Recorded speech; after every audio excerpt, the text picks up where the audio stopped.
Hello दोस्तों, नमस्कार। जैसा कि आप जानते हैं हम एमपीपीएससी मेंस पढ़ रहे हैं और यूनिट चल रही है कंप्यूटर की। पेपर थर्ड की सेकंड यूनिट है, पार्ट बी वाली। और हम आज ऑपरेटिंग सिस्टम पढ़ने वाले हैं। हमेशा पढ़ने से पहले कैसे आउटपुट देना है इस पर बात की जाए तो 2 मार्कर, इसके बाद 7 और 10 ये हमारे पूर्णांक रहते हैं, आपको पता है।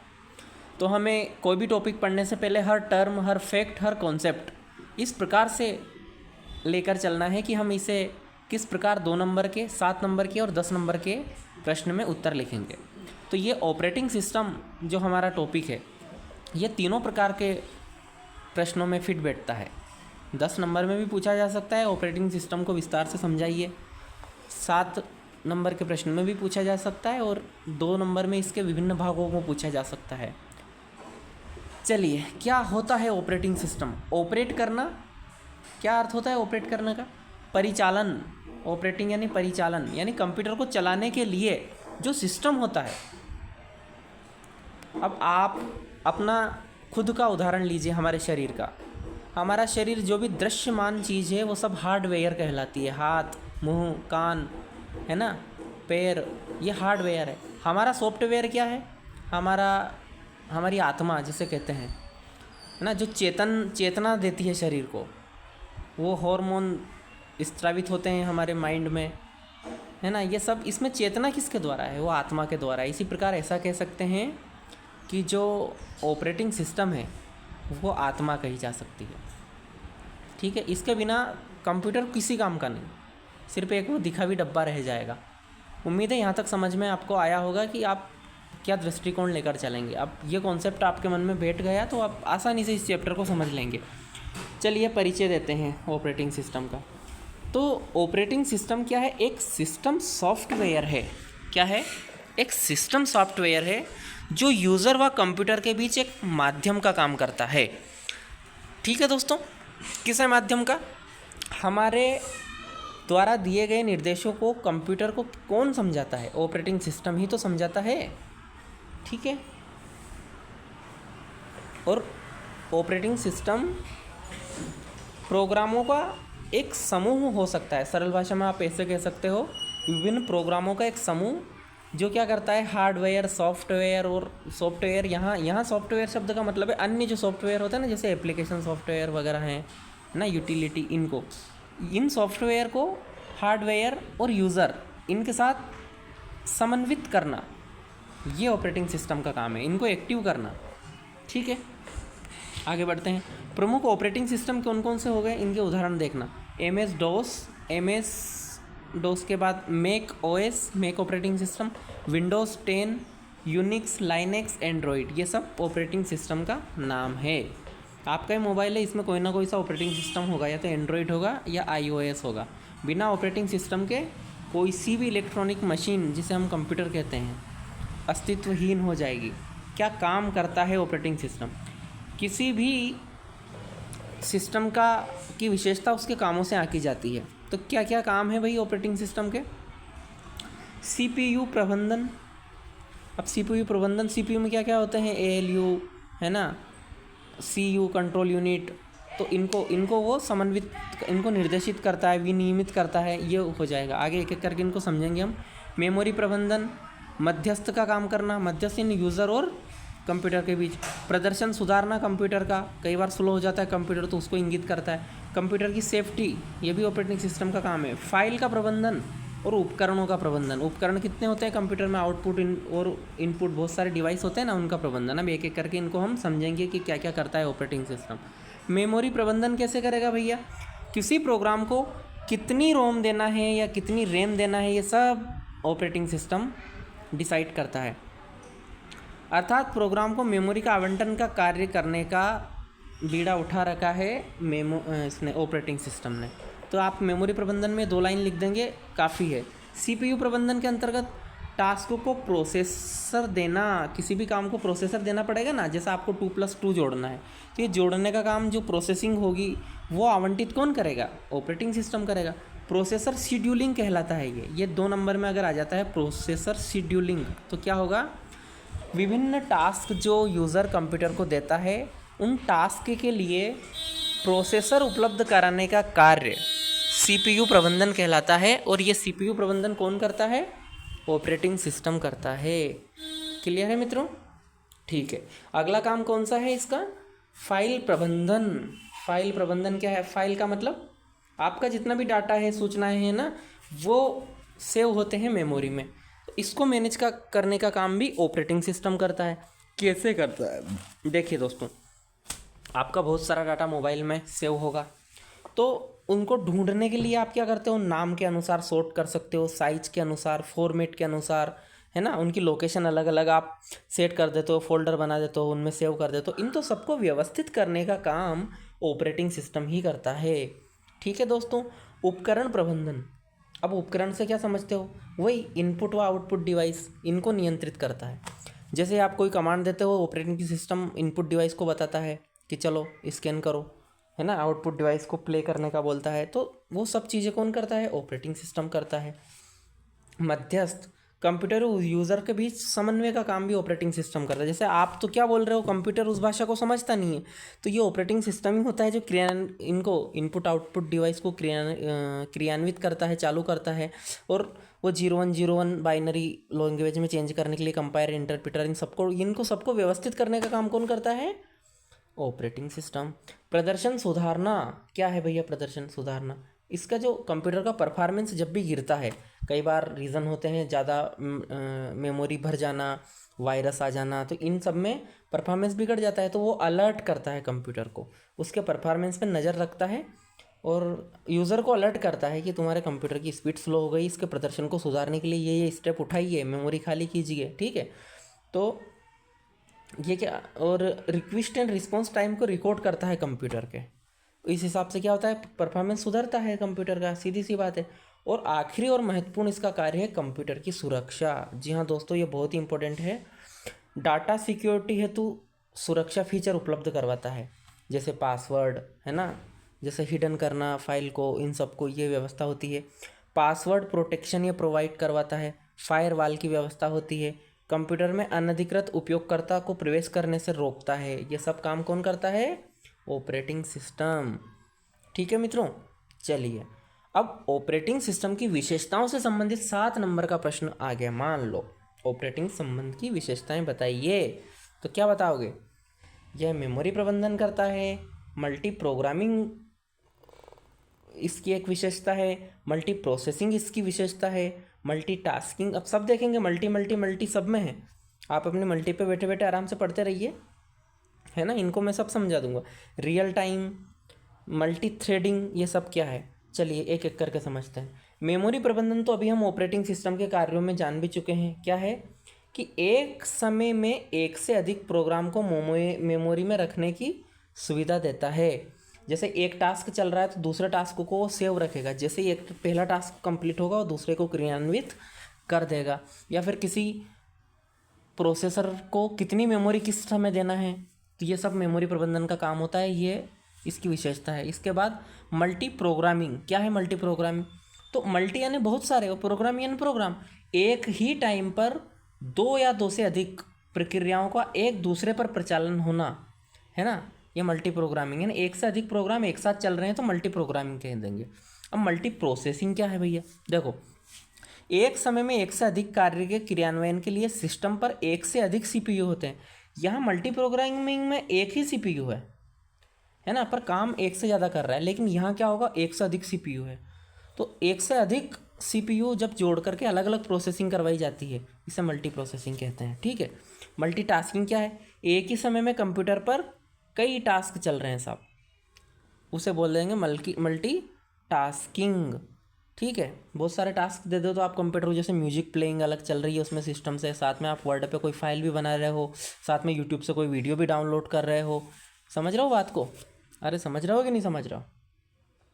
समझना बहुत ज़रूरी है भैया। और एक चीज़ और, हमें यहाँ कंप्यूटर में कोई विशेषज्ञ नहीं बनना है ना। आप सोच लो अरे भैया सर आनंद भैया तो हमें ऐसे ही पढ़ा रहे हैं, है ना, बहुत कम कंटेंट दे रहे हैं, इतना ही ज़रूरत है तुम्हें, ये बात कान खोल कर सुन लो, इतना ही ज़रूरत है, इन्हें अच्छे से कर लिया ना, वहाँ आंसर लिख दोगे। और ये बहुत अच्छे अच्छे पॉइंट है, मैंने भी 2-3 किताबों में से निचोड़ करके ये निकाला है आपके लिए, तो काफ़ी है मेरे हिसाब से। तो बाकी आगे आपकी इच्छा, आपको खुद पता चल जाएगा जब आप मेंस में कदम रखोगे, प्रश्न लगाओगे पुराने, कितना वहाँ लिख पाते हैं, कितना समय होता है और कितना पढ़ना रहता है। चलिए, रियल टाइम ऑपरेटिंग सिस्टम, ये रियल टाइम होता है भैया, ये सुविधा देता है रियल टाइम मॉनिटरिंग की। क्या होता है, एक ऐसी तीव्र प्रक्रिया की आवश्यकता कभी कभी हमें होती है कि हमें तुरंत कहीं किसी स्थान की इंफॉर्मेशन की ज़रूरत पड़ती है ताकि हम तुरंत डिसीजन ले सके, तो वहाँ जो ऑपरेटिंग सिस्टम लगाया जाता है उन्हें रियल टाइम ऑपरेटिंग सिस्टम कहा जाता है ना। इसकी जो गति काफ़ी फास्ट होती है। किसी विशेष काम को करने से पहले, जैसे किसी शहर में बाढ़ आ गई, तो आप ऐसा ऑपरेटिंग सिस्टम बनाओगे कि तुरंत उसका बाढ़ प्रभावित क्षेत्र का पिक्चर तुरंत यहाँ पहुँचेगा, उसका एनालिसिस करेगा और तुरंत सूचनाएं भेजता रहेगा कंट्रोल रूम को। तो ये सिस्टम है ना, ये होता है operating, real time operating system, ताकि तुरंत निर्णय ले सके। ठीक है, आवश्यक संशोधन हम प्रोग्रामिंग में, हमारी योजना में कर सके, तो ये रियल टाइम होता है। इसकी एक विशेषता ये भी है, मल्टी थ्रेडिंग, इसका अर्थ होता है बहुसूत्रण। मित्रों, मल्टीटास्किंग हमने पढ़ा था, एक समय एक से अधिक काम जब कंप्यूटर करता है मल्टीटास्किंग कहलाती। यह मल्टीटास्किंग का थोड़ा सा विस्तारित रूप आप मान लो, मल्टी थ्रेडिंग। इसमें क्या होता है, एक से अधिक थ्रेड एक ही समय पर चलते हैं दोस्तों, है ना। जैसे आप स्प्रेडशीट बनाते हो ना, MS एक्सेल का आप जब यूज करते हो, तो जो वो स्प्रेडशीट क्या करती है, एक साथ बहुत सारे डाटा का आपका विश्लेषण, जोड़ घटाव वो करती रहती है साथ में। जैसे आपने नीचे फॉर्मूला लगा दिया, मान लो एक उदाहरण मैं आपको बताता हूँ, आपने एक्सेल शीट देखी होगी, उसमें जैसे 10 कॉलम है, 1 2 3 4 ऐसे करके कॉलम है। एक बार आपने यहाँ यहाँ लगा दिया, ये 1 नंबर रो है, 2 3 4, यहाँ फॉर्मूला लगा दिया कि हमें डाटा चाहिए फ्रॉम सेल 1 से लेकर सेल 4 तक का सबका प्लस, सेल 1 प्लस सेल 2, ये फॉर्मूला यहाँ लगा दिया। तो आप क्या करोगे, जैसे यहाँ 1 लिखा तो यहाँ 1 आएगा, जैसे यहाँ 2 लिखा तो 1 + 2 या 3 ऑटोमेटिक लिख देगा वो। तो ये क्या चल रहा है, ये बहुत ही बड़े पैमाने पर डाटा का जो हम गणना करते हैं वो काम है ना, ये चलती रहती है मल्टी थ्रेडिंग। और ये तो मैंने एक फॉर्मूले का आपको उदाहरण बताया, बहुत सारे फॉर्मूले वर्टिकल और हॉरिजॉन्टल लगाए जा सकते हैं। ठीक है, तो ये मल्टीटास्किंग चीज़ें हो गई। अब ऑपरेटिंग सिस्टम के प्रकार, या फिर से एक और 7 मार्कर क्वेश्चन अराइज हो रहा है, आप सावधान रहें। IMP भी कर लो, इसको कर लो तो फटाफट, ऑपरेटिंग सिस्टम के प्रकार। तो यहाँ किसी भी सिस्टम के प्रकार जब हम पढ़ते हैं तो कुछ आधार लेते हैं कि नहीं लेते हैं। जैसे कंप्यूटर के प्रकार पढ़े थे हमने, तो कोई आधार लिया था, कौन सा लिया था, उद्देश्य के आधार पर हमने पढ़ा था। सामान्य उद्देश्य के कंप्यूटर अलग होते हैं, विशेष उद्देश्य के अलग होते हैं। कार्य प्रणाली के आधार पर हमने कंप्यूटर लिए थे ना, कौन से, hybrid computer, analog computer, digital computer. तो ऐसे यहाँ भी हम आधार लेंगे। क्या आधार लेंगे, इंटरफेस एक आधार है और कार्य दूसरा आधार है। तो जब इंटरफेस की हम बात करेंगे, इंटरफेस का मतलब है माध्यम, कैसे कंप्यूटर यूजर को समझ रहा है, कैसे यूजर कंप्यूटर को समझ रहा है। जैसे एक तो कंप्यूटर को कमांड देने का सिस्टम होता है कि आप सब कुछ टाइप कर दो, है ना, उसकी कमांड को आप टाइप कर दो, 0 1 0 0 जो भी है कमांड टाइप कर दो और कंप्यूटर समझ जाएगा, गणना कर देगा, आपका काम कर देगा। एक दूसरा होता है कि आप टाइप मत करो, सीधा क्लिक करो। जैसे अभी आपने वर्तमान कंप्यूटर्स में बहुत सारे आइकन डेस्कटॉप पर आप देखते हैं, उस पर आप जैसे ही क्लिक करते हो वो अमुक प्रोग्राम स्टार्ट हो जाता है, तो इन्हें GUI बोलते हैं। आगे हम पढ़ेंगे दोनों को अच्छे से। कार्य के अनुसार क्या होता है, एकल ऑपरेटिंग सिस्टम जिसे सिंगल ऑपरेटिंग सिस्टम हम कहते हैं, multi user, single user, multi user, batch processing, time sharing, real time, multi programming, multi processing, embedded, open and close operating system, open source, close source, ये भी पढ़ेंगे, और network operating system. मित्रों, ये सब 2 2 नंबर के भी बन सकते हैं, याद रखना। ठीक है, और 7 नंबर में तो इसके प्रकार में आप बताओगे सही, ऑपरेटिंग सिस्टम के प्रकार। आ जाओ, अब इंटरफेस में आपको बता दूं, इंटरफेस के आधार पर। तो इंटरफेस क्या है, वो एक माध्यम है। कैसा माध्यम, यूज़र व कंप्यूटर के बीच कार्य करने के लिए जिस माध्यम का उपयोग करेंगे उसे हम इंटरफेस कहते हैं। कैसा माध्यम, देखो आगे मैं समझाता हूँ। जैसे पहले CUI है, CUI का फुल फॉर्म होता है कैरेक्टर यूज़र इंटरफेस। कैरेक्टर मतलब वही शब्द ABCD 1 2 3, है ना। तो इसमें क्या करते हैं हम, कंप्यूटर को कमांड कीबोर्ड द्वारा देते हैं। जो भी आपको कार्यक्रम करवाना है कंप्यूटर से सीधा टाइप कर दो, तो ये हो जाएगी कमांड को टाइप करना। दूसरा होता है यूज़र तकनीकी रूप से दक्ष होना जरूरी है, इसका ये एक विशेषता है भी। बहुत सारे यूज़र ऐसा है जिसको लिखना नहीं आता, टाइपिंग करना नहीं आता, तो वो कैसे कमांड दे पाएगा। इसलिए इसकी एक ये सीमा मान लीजिए या फिर प्रणाली जो भी है, ये थोड़ा सा तकनीकी रूप से यूज़र ऐसा चाहिए कि सक्षम होना चाहिए, दक्ष होना चाहिए। ठीक है, जिस सॉफ्टवेयर का उपयोग किया जा रहा है उसके लिए कमांड या प्रारूप याद रखना जरूरी है। देख लो, आपको कोई सा भी सॉफ्टवेयर चालू करना है, जैसे MS वर्ड चालू करना है, तो आप CUI अगर आपके कंप्यूटर में कैरेक्टर, तो आपको ऐसी कमांड पता होना चाहिए कि क्या क्या टाइप करेंगे। जैसे XYZ 1 2 3 4 N, ये टाइप करने से आपका खुल जाएगा वर्ड। तो ये अगर आप भूल गए तो आप खोल ही नहीं पाओगे वर्ड को, तो ये भी याद होना जरूरी है। इसीलिए तो कहा है कि यूज़र को तकनीकी रूप से दक्ष होना चाहिए। किसके लिए? CUI के लिए। ओके, अब उदाहरण के लिए डिस्क ऑपरेटिंग सिस्टम, इसका उदाहरण है डोस, माइक्रोसॉफ्ट डिस्क ऑपरेटिंग सिस्टम इसका उदाहरण है। अब GUI पे आ जाओ, ये बहुत इंपॉर्टेंट है, ये पूछा जाता है 2 नंबर में भी IMP कर लो इसको, 7 में भी IMP कर लो इसको। ठीक है, ग्राफिकल यूज़र इंटरफेस इसका फुल फॉर्म है। ये ऑपरेटिंग सिस्टम का एक टाइप का प्रकार है, यूज़र GUI ऑपरेटिंग सिस्टम। ठीक है, कमांड को चित्र के माध्यम से चलाया जाता है। अब जैसे यहीं देख लो आप, ये मैं पेंसिल दबा रहा हूँ, ये डब्बा दबा रहा हूँ, ये गोला दबा रहा हूँ, गोला टाइप हो रहा है, ये तीर से ये तीर बन रहा है, तो ये सब चित्र बने हुए हैं ना, ये चित्र बने हुए हैं।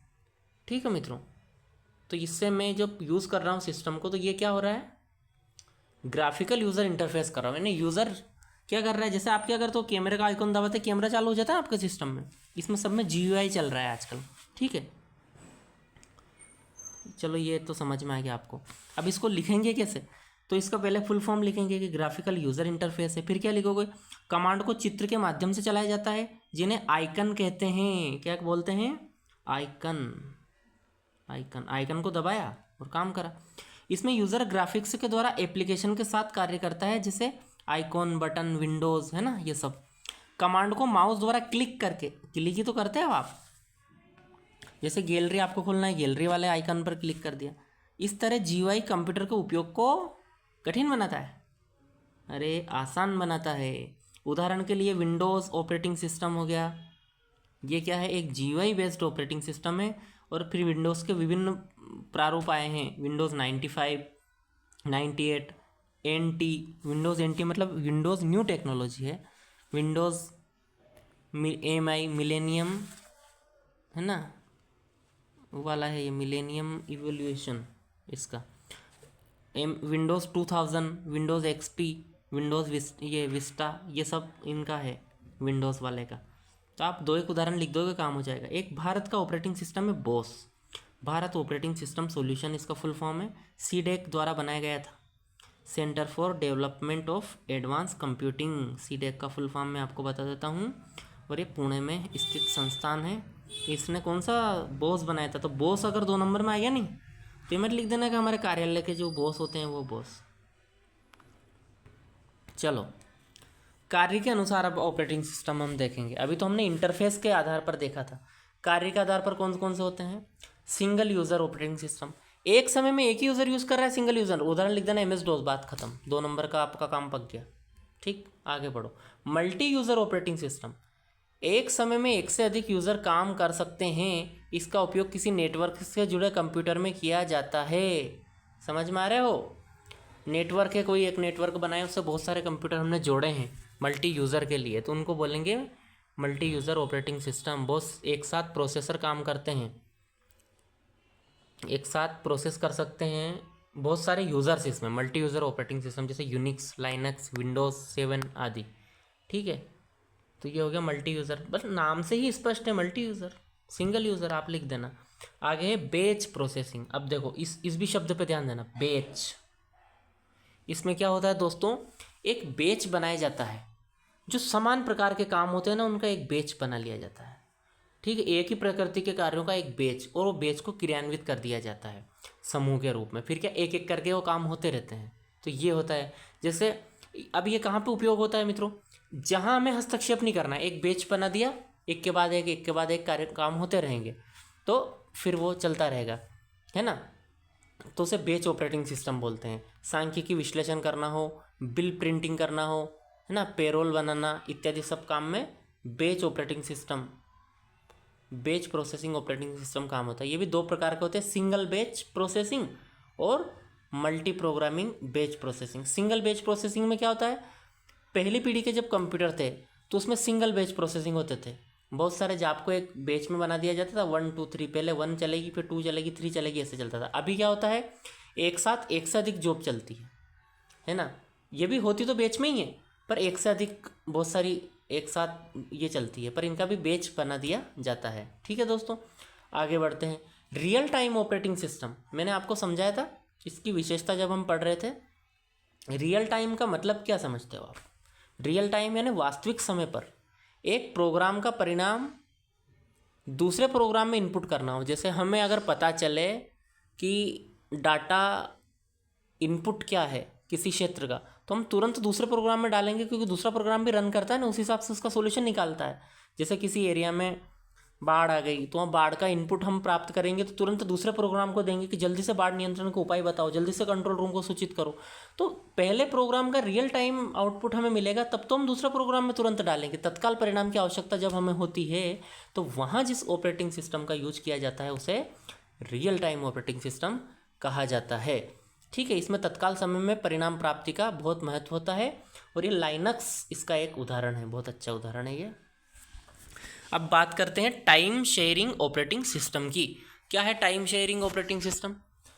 एक साथ कई उपयोगकर्ता, इन उपयोगकर्ता को हम टर्मिनल भी बोलते हैं। तो बहुत सारे टर्मिनल क्या करते हैं, इंटरएक्टिव मोड में रहते हैं, ये एक्टिव मोड में रहते हैं, और प्रत्येक टर्मिनल को संसाधनों के साझा उपयोग के लिए कुछ समय दिया जाता है ना। एक साथ आपने संसाधन रख दिया, मेमोरी रख दी कि सभी आप इसका यूज कर सकते हो, और उससे जुड़े हुए सारे जितने भी कंप्यूटर है ना, वो क्या कर सकते हैं, उपयोग करते हैं उस डाटा का, उस केंद्रीय कंप्यूटर का।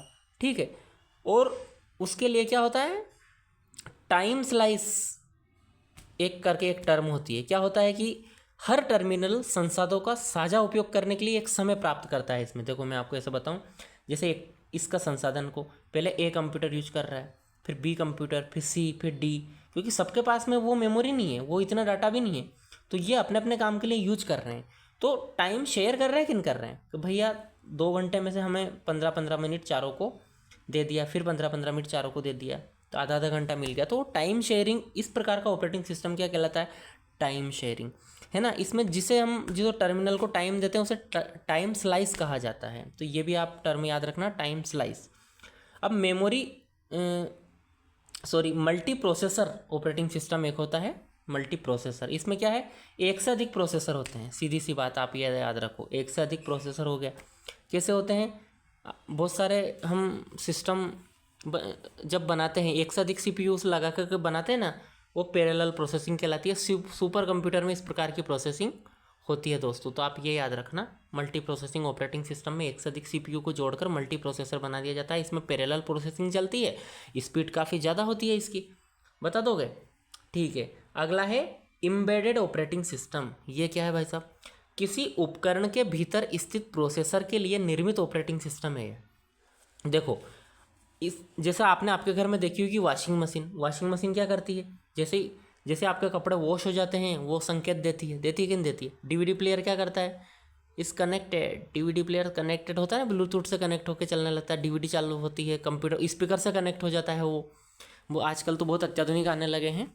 तो वो उनका सिस्टम क्या है, जब गाना बज रहा है तो गाने का टाइमिंग शो करेगा स्क्रीन पर। तो ये इसमें भी तो कोई ना कोई ऑपरेटिंग सिस्टम किसी ने तो बताया उसको, क्या नहीं बताया, कि जब आपकी डीवीडी बाहर आ रही हो तो वो ओपन दिखाएगा, अंदर जाने पे वो क्लोज दिखाएगा, है ना। गाना जब बज रहा है तो वो ऐसे ऐसे करके वो ध्वनि का वो बताएगा। तो ये क्यों बता रहा है, उसमें भी एक ऑपरेटिंग सिस्टम है। इस प्रकार का operating system embedded operating system कहलाता है। तो इसमें आप परिभाषा लिख देना, किसी स्पेशल पर्पज से बनाया गया ऑपरेटिंग सिस्टम, है ना। अन्य कंप्यूटर ही है, सब मशीनें एक तरीके से। कंप्यूटर की परिभाषा बहुत वाइड है, ठीक है। अब आ जाओ आप ओपन सोर्स ऑपरेटिंग सिस्टम। ये बहुत इंपॉर्टेंट है मित्रों, बहुत इंपॉर्टेंट, ये आएगा, बहुत इंपॉर्टेंट है। सॉफ्टवेयर का कर्नेल या सोर्स कोड सबके लिए उपलब्ध हो तो ओपन सोर्स है। जैसे आपने नेट से फ्री में डाउनलोड करा, उसको अपने अनुसार चेंज करके फिर से अपलोड कर दिया, उसमें अपने अनुसार संशोधन। सोर्स कोड का मतलब है जो ऑपरेटिंग सिस्टम बनता है तो उसका जो मेन बेसिक मटेरियल होता है ना, जिसका मेन प्रोग्राम, वो ओपन सोर्स होता है, अनलॉक होता है, वो लॉक ही नहीं होता, उसको आप अपने अनुसार ढाल सकते हैं, डाउनलोड भी, वो फ्री में उपलब्ध भी होता है, एक चीज़ है, तो दोनों बिंदु इसमें काम करेंगे, तो इसे ओपन सोर्स बोल देंगे। आपको समझ में आ गया होगा, मुझे पूरी उम्मीद है। समय मैं ज़्यादा नहीं लेना चाहता हूँ, ताकि मैं विस्तार से बात नहीं करना चाहता हूँ, आप इतना समझते चलिए। कोई भी आवश्यकता अनुसार इसमें परिवर्तन भी कर सकता है, मैंने आपको बता ही दिया है, निःशुल्क होते हैं। और एंड्रॉयड ऑपरेटिंग सिस्टम इसका एक उदाहरण है ओपन सोर्स का। अब क्लोज सोर्स ऑपरेटिंग सिस्टम की हम बात करते हैं। क्लोज सोर्स का मतलब है कि जो सोर्स जिसका गुप्त रहे, ठीक है मित्रों, यानी वह ऑपरेटिंग सिस्टम जो लॉक हो, जिसमें आप चेंज नहीं कर सकते कुछ भी, ठीक है, और जिसको प्राप्त करने के लिए आपको कुछ निर्धारित शुल्क चुकाना पड़ता है, जैसे लाइनक्स, विंडोज़, इन सबको क्लोज सोर्स ऑपरेटिंग सिस्टम कहा जाता है। एक होता है नेटवर्क ऑपरेटिंग सिस्टम। ये क्या बला हो गई network operating system?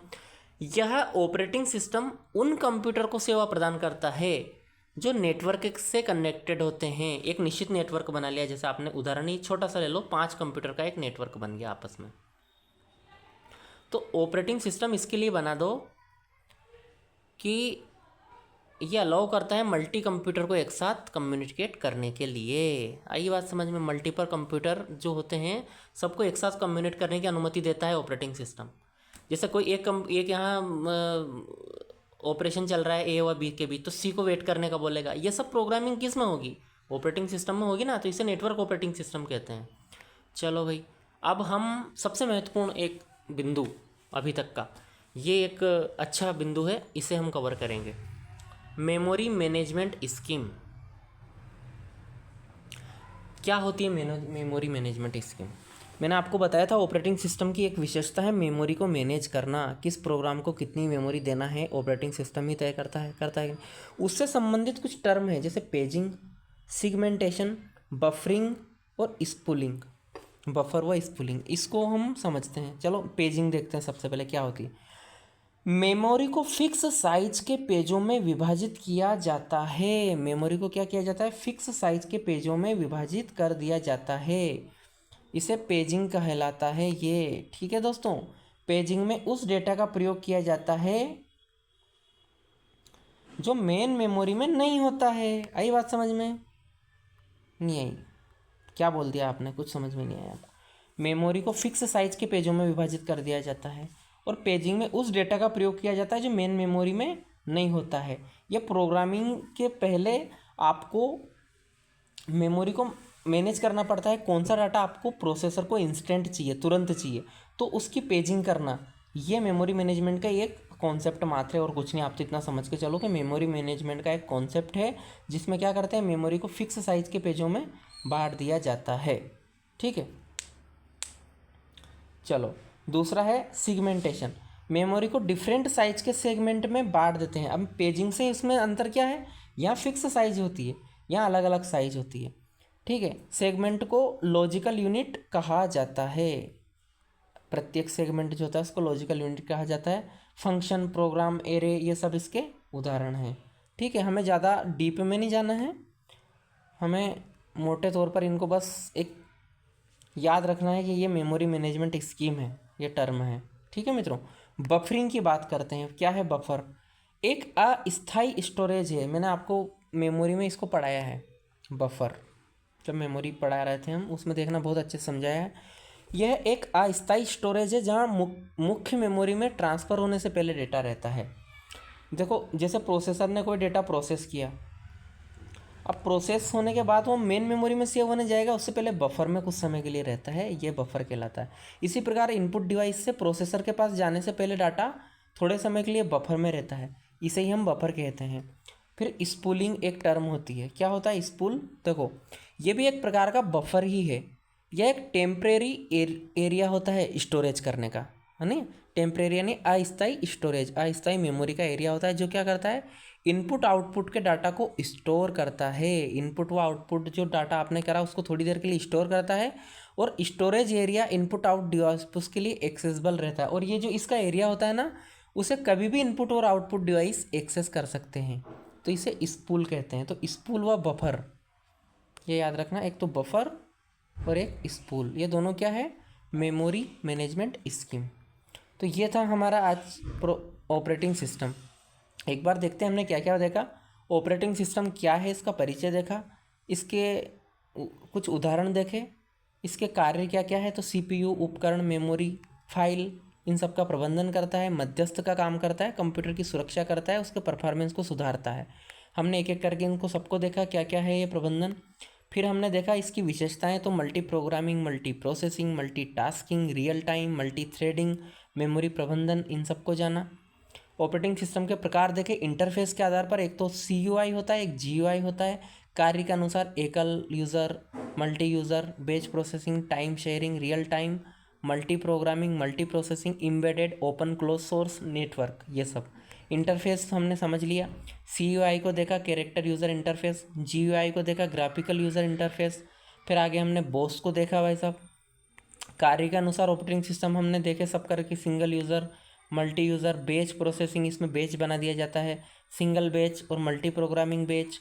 Real time operating system मैंने समझा दिया। Time sharing operating system time को शेयर कर रहा है। मल्टी प्रोसेसर हो गया।